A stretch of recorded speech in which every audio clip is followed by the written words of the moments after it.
graça e a paz do Senhor Jesus para os irmãos e para as irmãs. A graça e a paz do Senhor Jesus para a Igreja do Senhor na face da terra. Vamos continuar com o nosso estudo bíblico. O título do estudo de hoje é Deus fala. Deus fala através de sua palavra e também através de homens e mulheres, por dons espirituais, de forma sobrenatural. Nós sabemos que Deus fala. Hoje vamos estudar 1 Reis, capítulo 13. Se você estiver com a sua Bíblia próxima, pegue para acompanhar a leitura e depois eu vou fazer os comentários. 1 Reis, capítulo 13, está assim escrito: E eis que por ordem do Senhor, um homem de Deus veio de Judá a Betel, e Jeroboão, que era o rei, estava junto ao altar para queimar incenso, e clamou contra o altar com a palavra do Senhor, e disse: Altar, altar, assim diz o Senhor, eis que um filho nascerá à casa de Davi, cujo nome será Josias, o qual sacrificará sobre ti os sacerdotes dos altos que queimam sobre ti incenso, e os ossos de homens se queimarão sobre ti. No Velho Testamento era assim, né? O homem era rebelde a Deus, e pela perseverança e a insistência da rebeldia, Deus permitia que essas coisas acontecessem. E deu naquele mesmo dia um sinal dizendo: Este é o sinal de que o Senhor falou, eis que o altar se fenderá e a cinza que nele está se derramará. E sucedeu, pois que ouvindo o rei a palavra do homem de Deus, que clamara contra o altar de Betel, Jeroboão, o rei, estendeu a mão sobre o altar, dizendo: Pegai nele. Mas a mão que estendera contra ele se secou, e não a podia tornar a trazer a si. E o altar se fendeu, e a cinza se derramou do altar, segundo o sinal do homem de Deus apontara pela palavra do Senhor.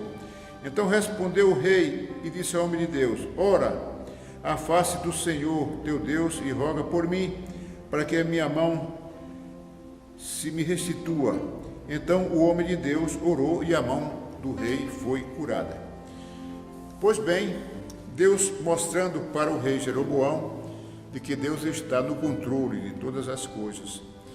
Aquele rei era rebelde ao Senhor, ele era um idólatra, era um homem pagão, vivia conforme as orientações espirituais do paganismo, mas Deus queria apresentar para aquele rei, não é, que ele deveria mudar de atitude, mostrar-lhe um sinal.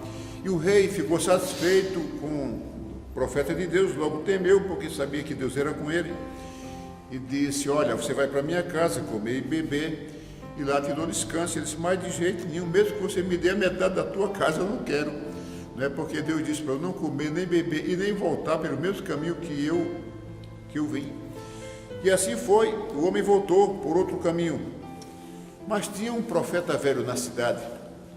Ele tinha filhos, e os filhos viram o que aconteceu, e chegando em casa disse: Pai, aconteceu isso, né? O homem de Deus foi e orou, o altar se fendeu e as cinzas caíram, e o rei ficou abismado com aquilo. E o profeta velho disse: Mas ele foi por onde? Ele disse: Foi por aqui. Ele disse: Então prepara-me um jumento que eu vou atrás dele. E foi, encontrou o profeta de Deus debaixo de um carvalho, e chamou o profeta para ir à casa dele para comer e beber. E o homem de Deus falou assim: Olha, eu não posso comer nem beber porque eu recebi a orientação de Deus. E ele disse: Também eu sou profeta como tu. E o anjo me falou pela palavra do Senhor, dizendo: Faze-o voltar contigo à tua casa, para que coma pão e beba água. Porém, o profeta mentiu. Então veja que ele recebeu a orientação de Deus, e de repente não teve entendimento, acreditou naquele profeta velho, talvez pela sua idade, talvez pela sua argumentação, e voltou e comeu e bebeu, desobedecendo a Deus. Mas não deu certo, né? Porque Deus puniu aquele profeta, porque ele desobedeceu a Deus. Então nós precisamos ter um cuidado. Quando nós fizermos um planejamento para a nossa vida, que nós estivermos dentro da direção de Deus, pedindo orientação ao Senhor. Nós comentamos com outra pessoa e aquela pessoa sugere a gente fazer outra coisa, porque acha que nós não temos potencialidade, que não temos habilidade para tal, que é provável que não dê certo. Nós precisamos ouvir, não é mais filtrar, porque nós não podemos trazer isto para nós, porque você não é ele, nem ele é você.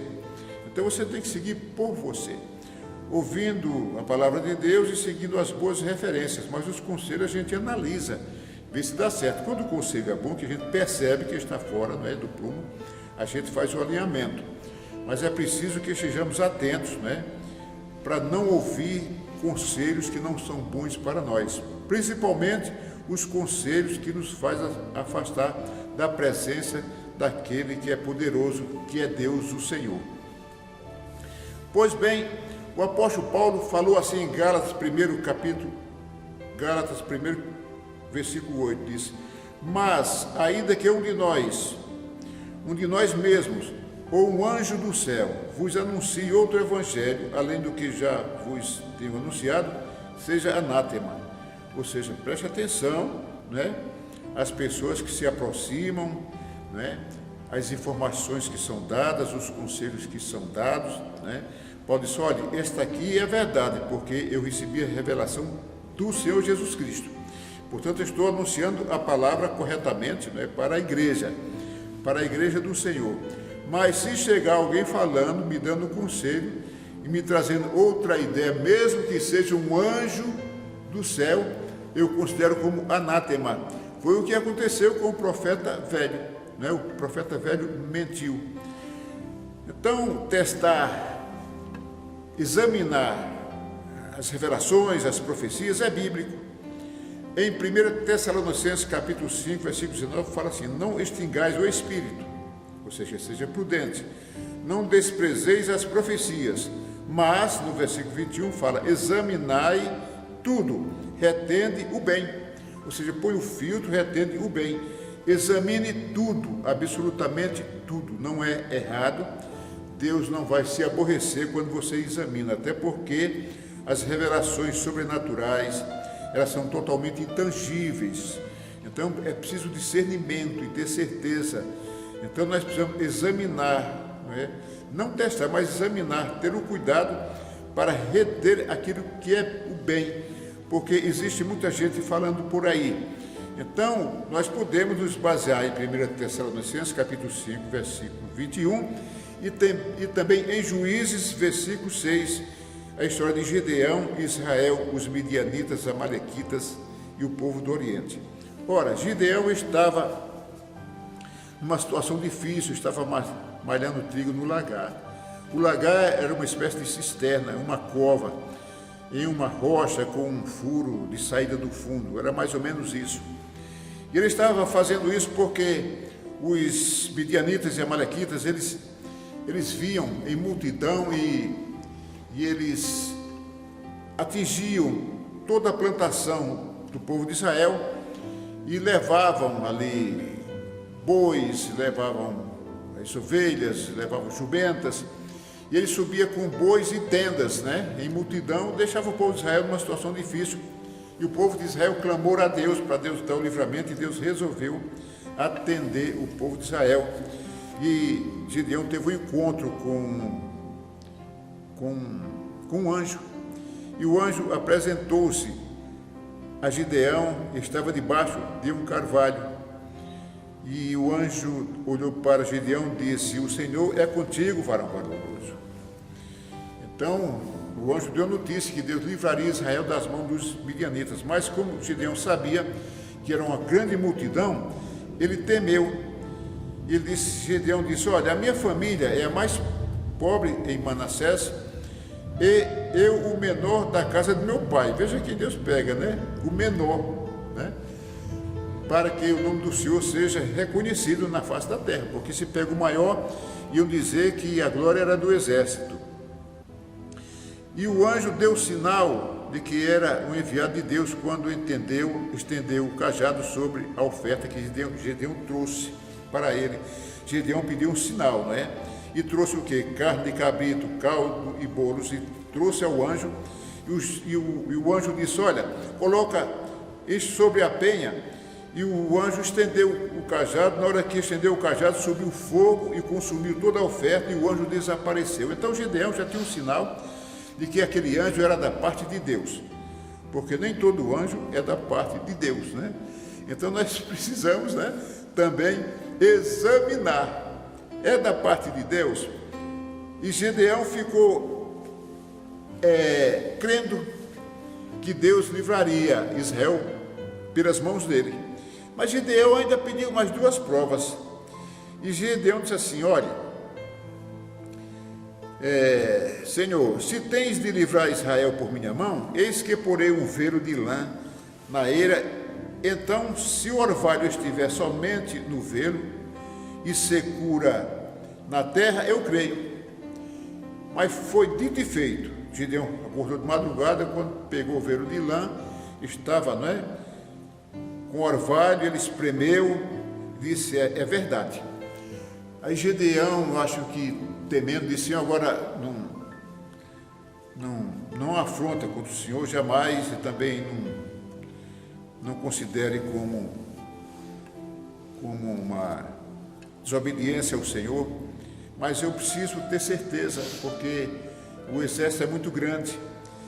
Agora, se acontecer o contrário, de o velo de lã amanhecer seco e o terreno ao redor aquoso, ou seja, com água, com orvalho, então eu acredito. E aconteceu, Deus tinha o propósito de livrar o povo de Israel.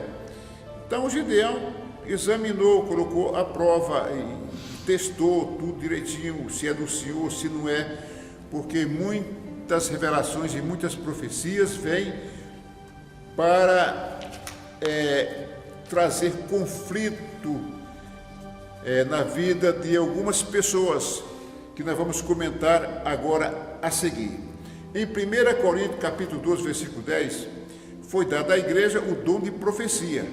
Mas para quê? Para edificar, para dar sustentação, dar firmeza à igreja, né?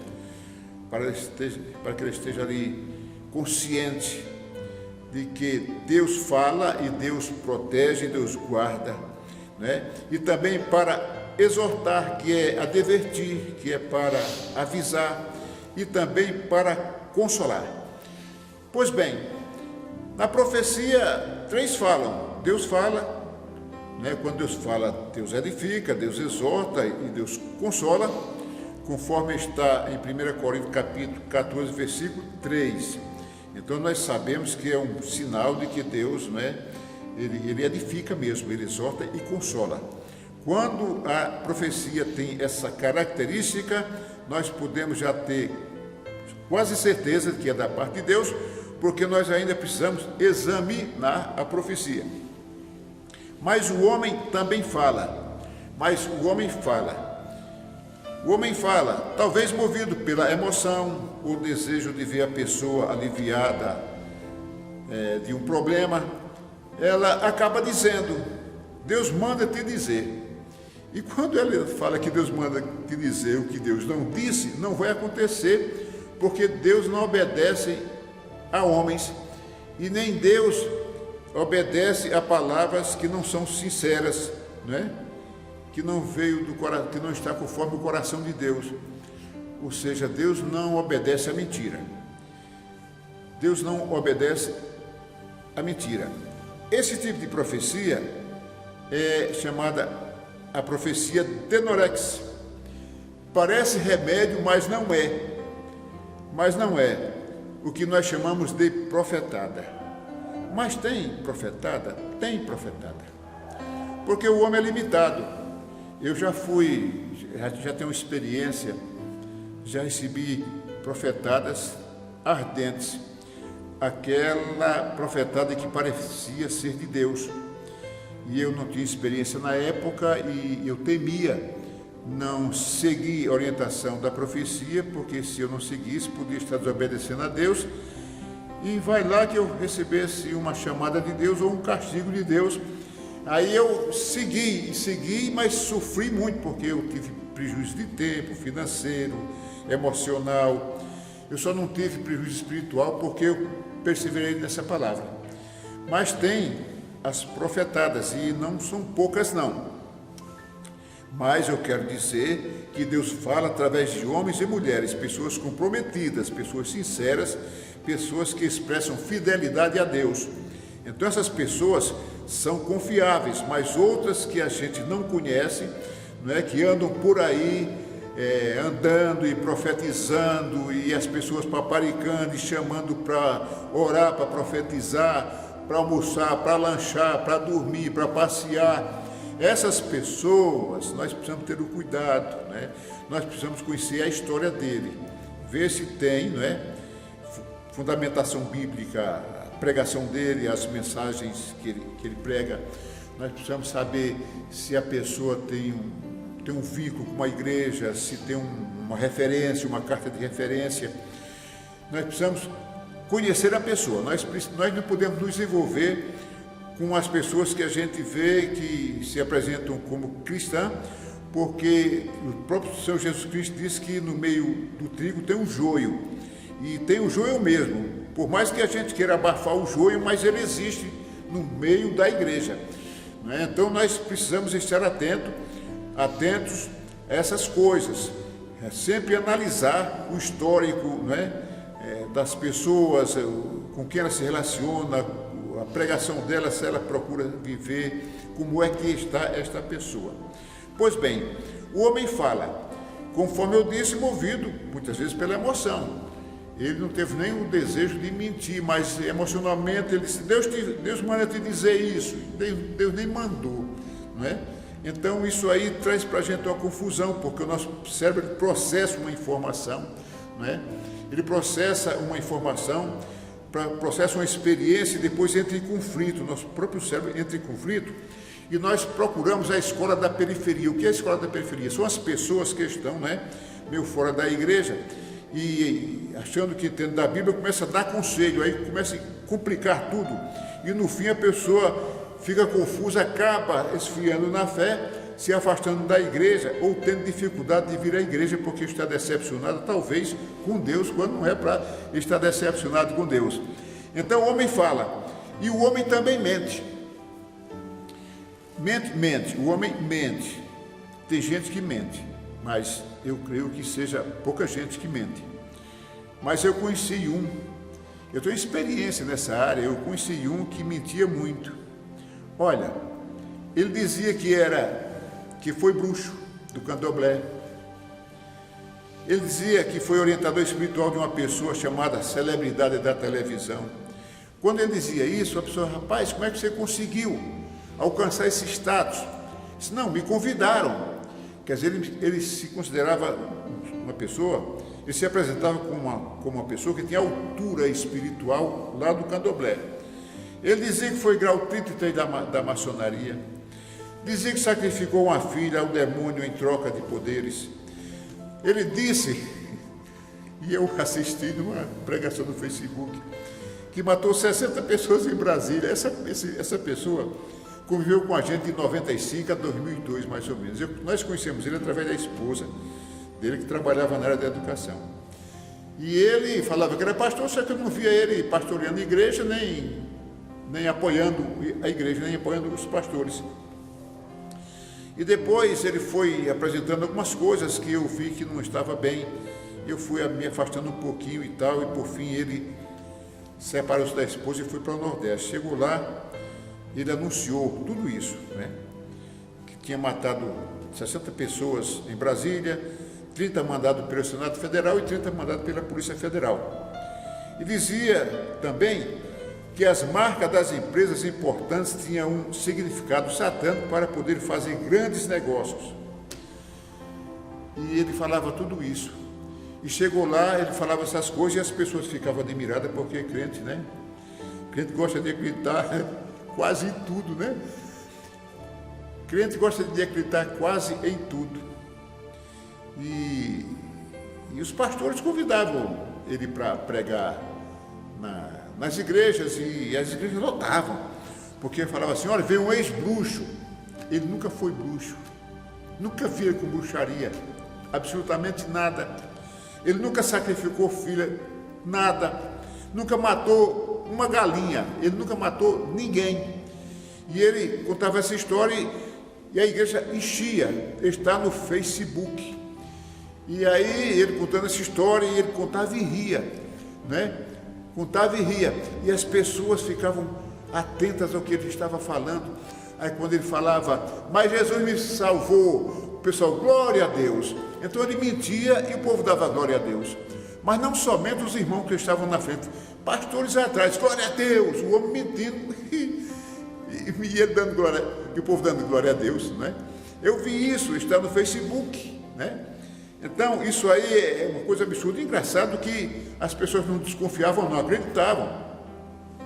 Por fim, uma irmã minha, no estado do Nordeste, não vou nem falar o estado, para não identificar a pessoa, disse, olha, tem um pastor aqui que é uma bênção, eu estou com a fita dele, e é um espetáculo, o homem é um poder, o homem é uma maravilha, o homem... Aí um irmão meu foi assistir essa fita e disse, eu conheço ele. Por incrível que pareça, meu irmão morou comigo aqui e conheceu ele também. Disse, pode quebrar a fita. Aí minha irmã me ligou, disse, e você conhece? Eu conheço, pode anular. E por fim, eu sei que esse irmão, ele já partiu, né? Ele partiu. Mas ele fez isso, sabe? Deixou um estrago aí. E as pessoas acreditando. O crente gosta de acreditar. Eu acreditava com muita facilidade. Quase em tudo. Se a pessoa falasse assim, olha, eu vi ali uma onça diferente, com a cabeça nas costas, eu dizia, e foi, pronto, acreditava como verdade. Como verdade. E saía dizendo, rapaz, ali tem uma onça com a cabeça nas costas, cuidado nela. Que cabeça nas costas, rapaz? Tem, me contaram, foi fulano que me disse, eu acreditava. Então o crente não pode ser inocente. Ele não pode ser inocente. O Senhor Jesus Cristo falou assim, sede simples como as pombas e prudentes como a serpente. Não foi isso? Foi não. O Senhor Jesus falou diferente. Sejam prudentes como a serpente e simples como as pombas. Por quê? Porque se o Senhor fala assim, seja simples como as pombas e depois prudente como a serpente, eu chegava no ambiente acreditando que estava tudo bem, que eu poderia me adaptar, né? E o Senhor falou assim, orai e vigiai. Não foi, orai e vigiai. Ele diz, vigiai e orai. Então nós temos a função, a responsabilidade de estar atento neste mundo, porque o mundo jaz no maligno.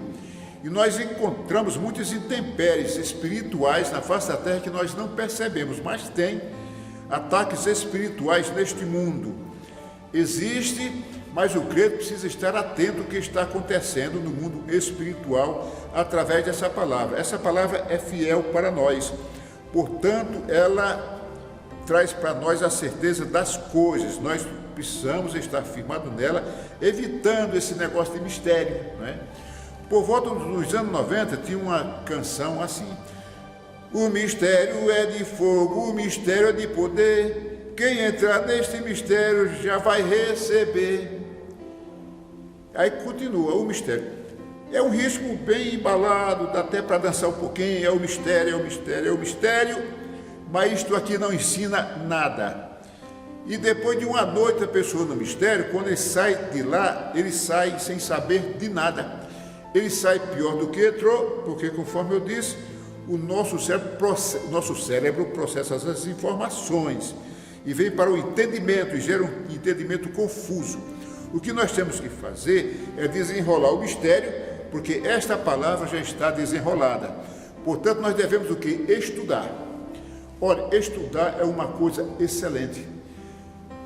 Procurar o conhecimento e também construir o conhecimento. Não daqui, porque aqui já está construído. Aqui é transmissão. Mas lá fora é construção. Mas aqui é transmissão de conhecimento, porque esta profecia já está testada para nós. Então nós devemos segui-la. e não ficar seguindo a mistérios, manto de mistério, porque senão o crente vai se enrolar todo, ele não vai ter discurso, ele não vai ter palavra, ele fica meio sem noção, né? Então nós precisamos evitar essas coisas. Outro dia, há um tempo atrás, esteve na cidade que eu moro uma pessoa e foi na igreja que eu congregava, disse: olha, amanhã o Detran está fazendo vendas de leilões de ônibus de 300 mil vendendo por 40. Aí disse: pastor fulano de tal, que era um pastor conhecido em Brasília, comprou nós viajamos para Manaus e voltamos pelo Pará e fizemos missões, e contou uma história bonita, muito bonita. Disse: mas amanhã, começa às 6 da manhã, e disse: olha, eu vim aqui oferecer para vocês, que eu sei que é uma igreja importante na cidade. E aquele irmão que recebeu esse rapaz na igreja me ligou, eu era o tesoureiro da época, disse: irmão João, tem um rapaz aqui que contou a história. Eu disse: mas é para amanhã, bem cedinho. Para que ele não veio a semana passada, para dar tempo de fazer um planejamento? Olha, eu já tinha experiência, né? E o irmão não. Não, porque ele disse que lembrou-se agora. Eu sei que eu falei: rapaz, eu não vou liberar dinheiro, não. Ligo para o pastor, digo não, pode ser que o pastor não tenha a experiência que eu tenho, e vai nessa onda e vai perder o dinheiro. E eu sei que eu não liberei. Mas esse irmão fez lá uma coleta de valores e entregou para o rapaz. E até hoje nós estamos esperando esse ônibus, né? Então nós precisamos estar atentos às pessoas que estão ao nosso redor, porque conforme eu disse, o Senhor Jesus Cristo falou assim: olha, existe o trigo e também o joio. Nós não podemos arrancar o joio, porque senão o trigo vem junto, possa que seja uma pessoa do relacionamento. Mas existe joio, existe pessoas que enganam no meio da igreja. Essas pessoas são disfarçadas, não são cristãs verdadeiras. Portanto, nós precisamos estar atentos às revelações e às profecias e examinar, conforme eu disse, 1 Tessalonicenses, capítulo 5, versículo 21, examinai tudo, mas não é parte não. O apóstolo Paulo disse: é tudo, checa tudo e retenta aquilo que é bom. Coloca um filtro na memória. Não deixa que as coisas entrem na sua memória sem que você perceba. Fiscalize, fique atento para evitar sofrimento no futuro. E também vai lá para Gideão, que colocou à prova a aparição daquele anjo e também a mensagem de Deus. E sabe o que aconteceu com Gideão quando ele testou, deu tudo certo? 32 mil homens foram separados das tribos, e algumas tribos de Israel. Aí Deus disse: Gideão, olha, você vê quem é os corajosos e os medrosos, aliás, os medrosos e os covardes. Os medrosos e os covardes você separa. Aí Gideão disse: quem é medroso e quem é covarde? Aí eu, 22 mil, né? Medrosos e covardes. Então volto para suas casas, sobraram 10 mil. Aí Deus disse: olha, leve lá para as águas para beber água. Aquele que baixou a cabeça e beber água assim, com os olhos fechados, tu separa. E aquele que beber água assim, vigiando, né? Jesus disse: vigiar e orai. Quem vigiar, você separa. Só sobraram 300, 9.700 foram para casa. E com os 300, Deus foi na frente e venceu e destruiu os midianitas, os amalequitas e todo aquele povo que incomodava Israel, e Deus deu vitória a Israel. Então nós precisamos estar atentos à palavra do Senhor, observando essa palavra. Se nós lemos, Deus vai aumentando o nosso discernimento. Um discernimento que vem assim, de repente, sem a gente ter o conhecimento bíblico. É possível, porque para Deus nada é impossível. Mas no meu entendimento, o discernimento você aprende a partir da leitura desta palavra. Portanto, leia essa palavra, porque você será sábio e fique com Deus.